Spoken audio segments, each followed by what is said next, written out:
Hi guys, welcome back, and if you're new here, I'm Nessie. I'm doing some more work around Sandy's garden and I found these cute picket fence panels at the dollar store. You could easily make them from scratch with popsicle sticks and wire if you wanted to. Every fence needs thicker fence posts to hold the fence up, so I glued popsicle sticks together with wood glue and clamped them down until the glue dried.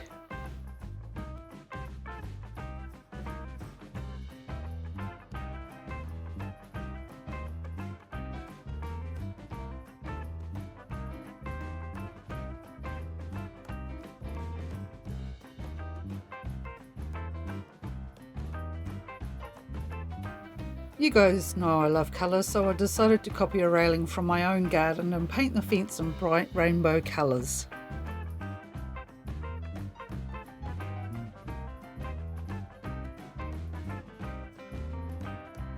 Something about the fence just wasn't feeling right, so I decided to age it a bit with a pale dry brushing to see if that helps.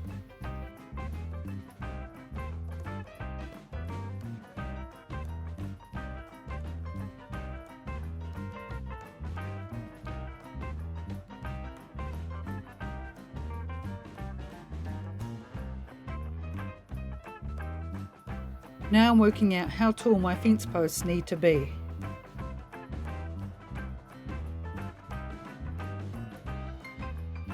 It turned out I could get 2 fence posts out of each glued popsicle sticks.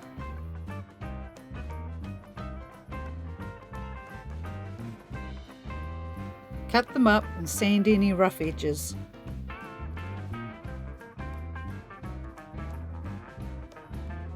I painted the posts white. I wanted my fence posts to look fancy, so I found some vintage plastic beads and clipped and sanded off the loops at the back to make the finials.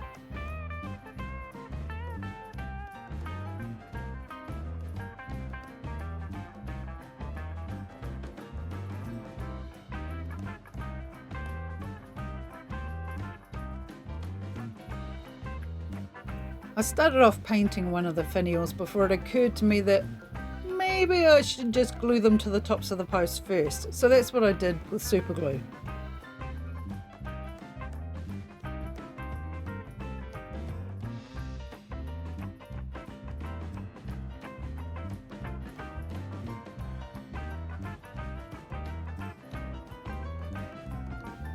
Doing it that way was definitely an easier way to paint the finials.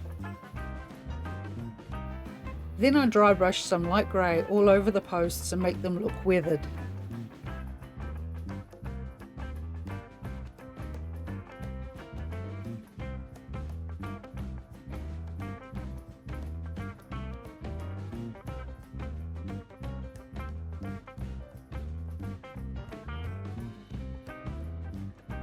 I loved the look of the posts and I still wasn't vibing with the garden fence, so I roughly whitewashed it instead. I'm much happier with it how it came out, and you can't go too far wrong with a white picket fence, am I right? As you can see, it's not totally white, but I think that adds to the weathered and aged look.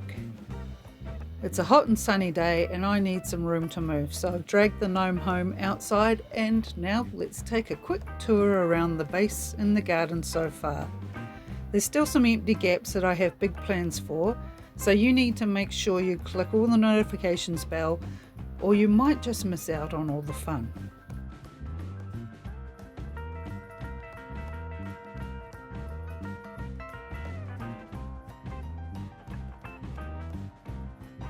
Here's the 4 fence posts I made earlier, and I'm just working out exactly where I want the fence to sit and where to start placing the fence posts.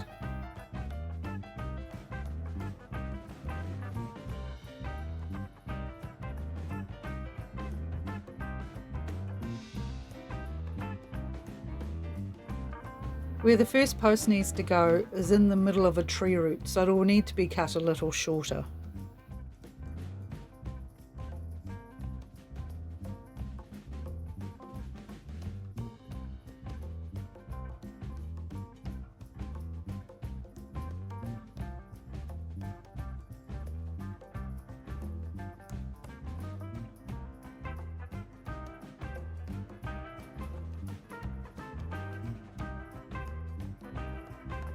I cut a point on this one to help with pushing through all the layers of foil and cardboard and the tree root in the base. I then marked where I wanted it to go, and I used my awl to poke holes through the top layers. My theory in doing it this way was to avoid any distortion in the surrounding area.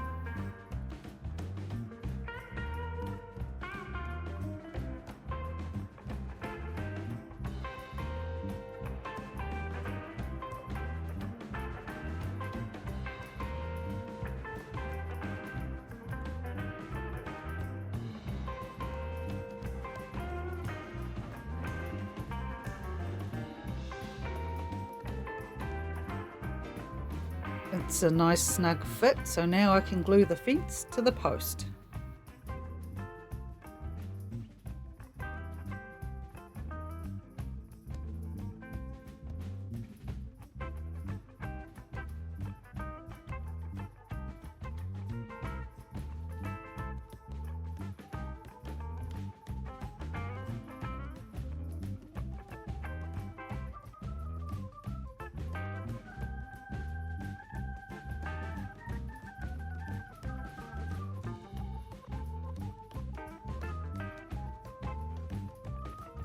I use super glue on the wires to glue them to the post.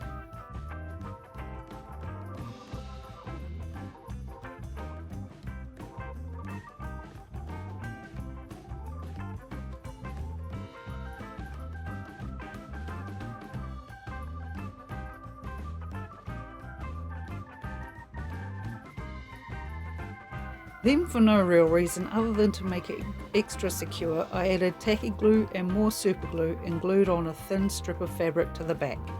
Trust me, you can totally skip this step if you want. It was one of those, it seemed like a good idea at the time, but the kind of idea that's also totally unnecessary.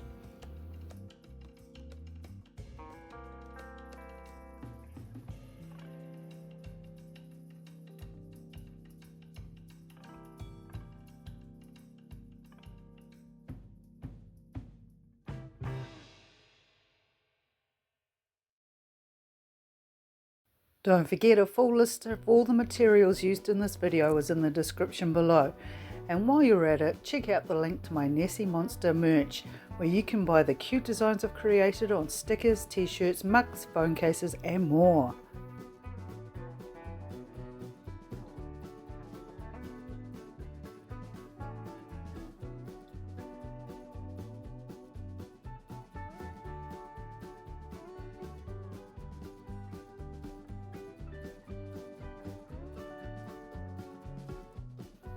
I'm working out now how much extra fencing I need to reach the next fence post.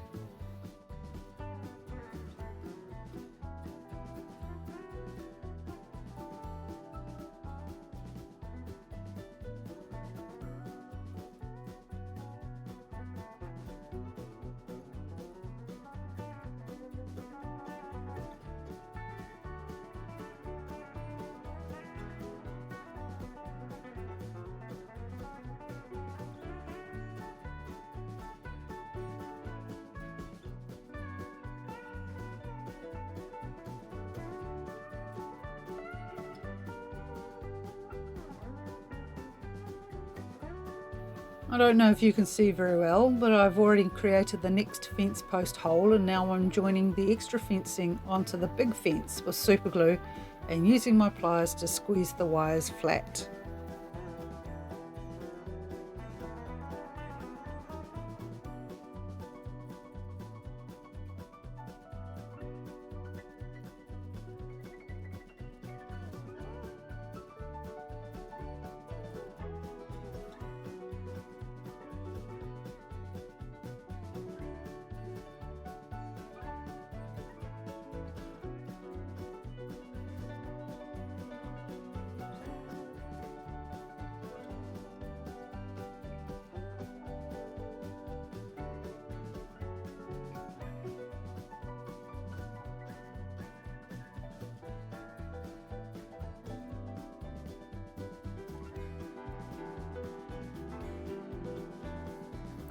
Every garden fence needs a gate, so I'm putting in the gate over by the scarecrow and using a piece of fencing to make the gate. The gate will technically be able to open and close, but I'm just going to leave it open.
So here's the other side of the gateway being positioned, ready for me to figure out how much more fencing I needed for the rest of the garden.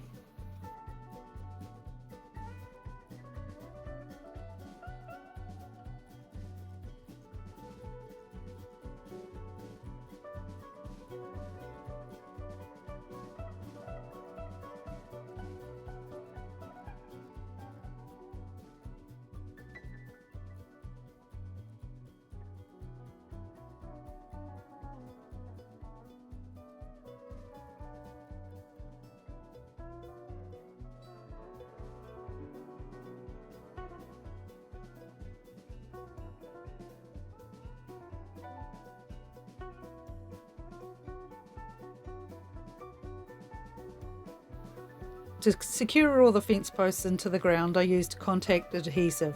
I wasn't worried about any overspill because it'll all get covered up later.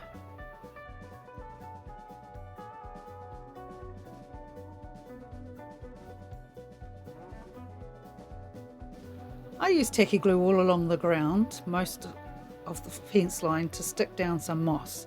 It was a pretty hot day out when I was doing this, so I had to work in short sections so the glue didn't dry too fast for me. But I'm really happy with how it turned out. And soon enough, you'll get to see Sandy's reaction too. By the way, she still doesn't know about the beehive, so don't go blabbing, guys.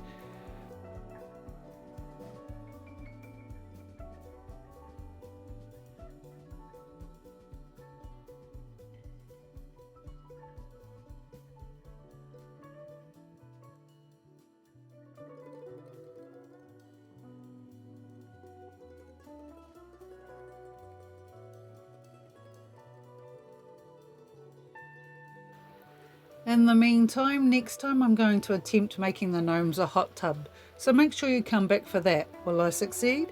Who knows? We'll find out together.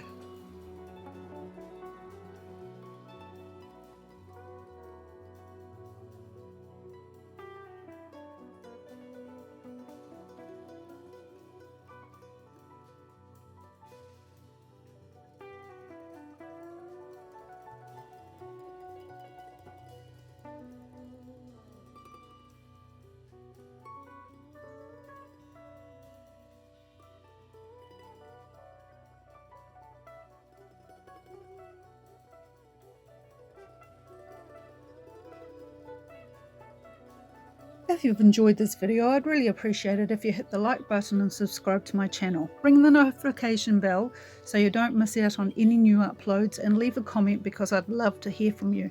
It really helps my channel to grow. If you want to share your own crafty ideas and projects, join my Facebook page called Nessie Monster Crafts. We have Fun Day Fridays where we can all show off our latest works in progress.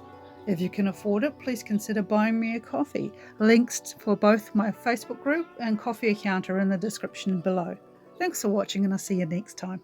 Bye!